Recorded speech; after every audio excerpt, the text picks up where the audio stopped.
Dear students, now we are going to discuss very important topic, okay? That is continuous charge distribution. Okay, explain continuous charge distribution. Okay.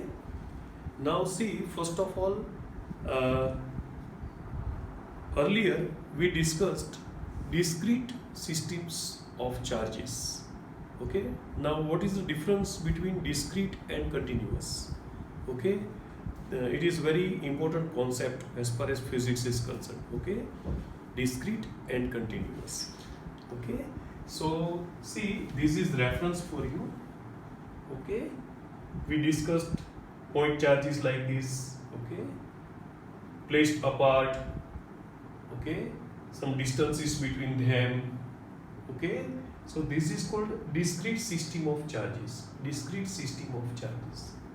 Okay, now for this discrete system, if you want to find out total charge, okay, we can add them algebraically.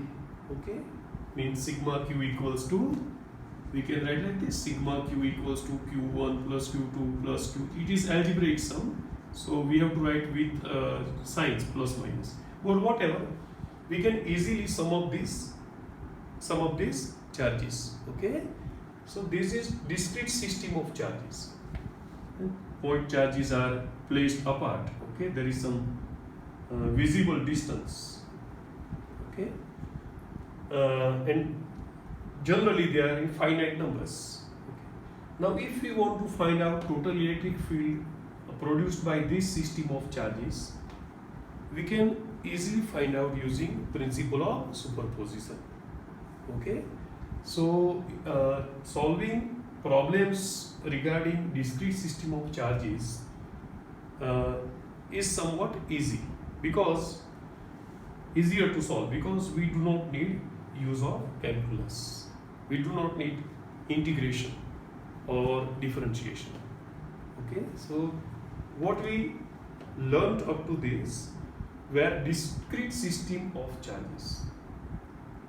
Now we have to introduce continuous system of charges. Okay, continuous system of charges means charge is uniformly distributed over the conductor. Okay, means infinite number of charges are closely packed and have minor space between them.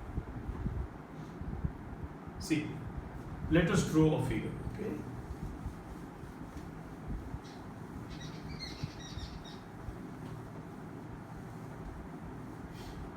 suppose this is a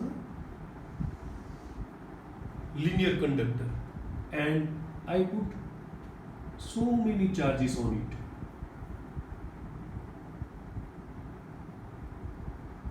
The distances between the charges are very less. Okay, at microscopic level there is a considerable distance, but at macroscopic level the distances are just negligible. Okay, so charge is uniformly distributed over the conductor. Okay, infinite number of charges are closely packed and have minor space between them. Okay, the system is uninterrupted. Okay, uninterrupted, it is continuous. Okay, and continuous in the conductor, then it is called continuous charge distribution system. Okay, now this type of system may be classified further. Okay, uniform distribution and non-uniform distribution. See, this is uniform distribution. Okay, but we can also distribute charge like this. Okay, here there are so many charges, then space, no charge, then charges but at more distances. This is called uniform distribution. Uniform distribution of charges. This is called non-uniform distribution. Okay. Now, if we distribute charges on a line, it is called linear charge distribution. This is simple case of linear charge distribution. Okay, I have considered a uniform distribution on line. Okay, the total charge is delta Q and the total length is delta L. Here a new quantity we are introducing. It is called line charge density.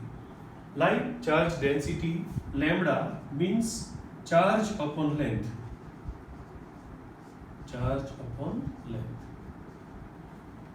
Okay, so total charge is delta Q, total length is delta L, so it is delta Q by delta L. Okay, so its dimensional formula is m0. See, length is a denominator, so L raised to -1, and we know that charge is time into ampere, so T1 A1. The unit is coulomb upon meter. Coulomb upon meter.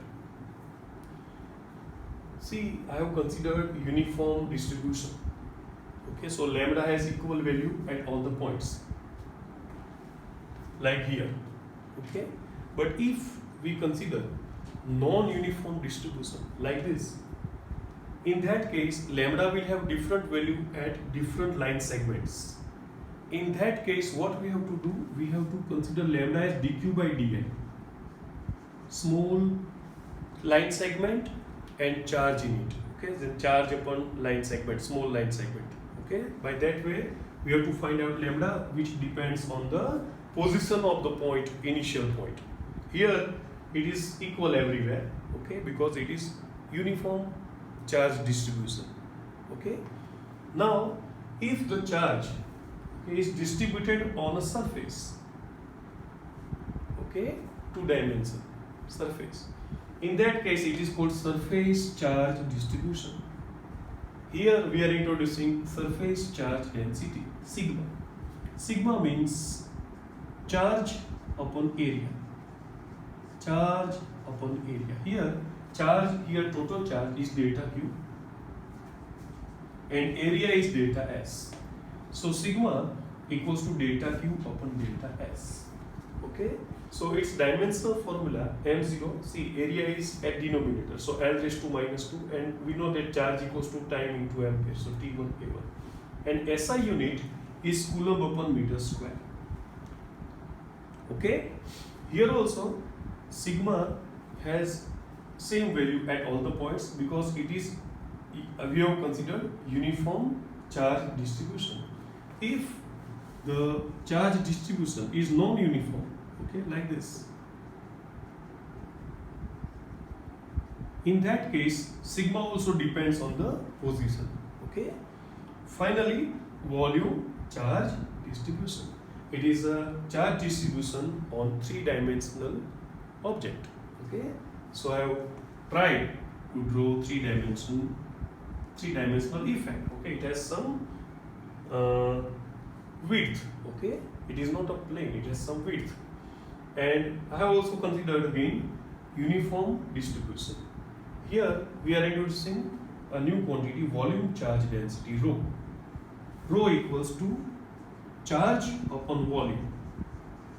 Charge upon volume.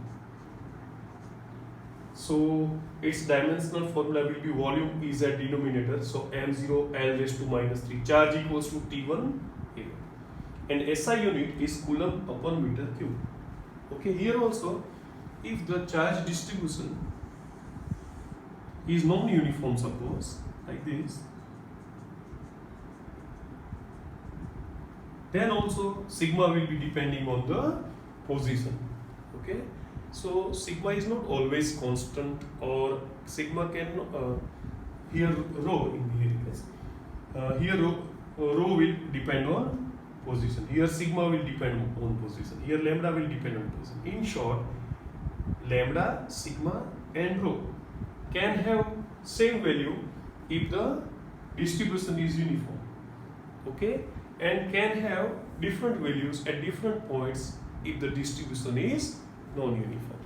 Okay, now onwards we will obtain electric field produced by such continuous charge distributions. Okay, bye.